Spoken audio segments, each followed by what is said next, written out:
আমি নিজে হিমসাগর আম সেল করলাম সাতক্ষীরায়, কিন্তু আমি নিজেই যদি না খাই তাহলে তোর হবে না।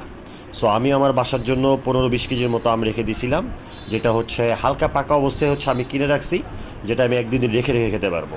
তো আমরা আপনাদেরকে যে আমটা ডেলিভারি করছি সেগুলো হচ্ছে অল্প পাকা আম, কারণ পুরোপুরি পাকা আম ডেলিভারি করতে গেলে সেটা আপনার হাত পর্যন্ত পৌঁছতে পৌঁছতে নষ্ট হয়ে যাবে, খাওয়ার উপযুক্ত থাকবে না। এই জন্য আমরা কি অল্প পাকা আম যেগুলো, সেগুলো হচ্ছে আপনাদেরকে ডেলিভারি করছি, আপনারা 1-2 দিন রেখে সেটা খাবেন বা খেতে পারেন।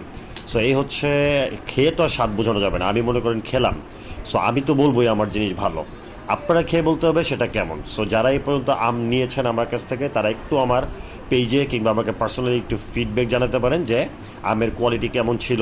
কারণ যদি খারাপ হয় সেটা আমাকে যদি জানান, আমি ইনশাল্লাহ সামনেবার আরও ভালো দেওয়ার চেষ্টা করব। আর কোনো কিছু যদি না বলেন তাহলে তো আমি বুঝবো না, আর ভালো দিলে তো আলহামদুলিল্লাহ। সো এই হচ্ছে আমের কাটার পরে আমের কোয়ালিটি এবং কালার।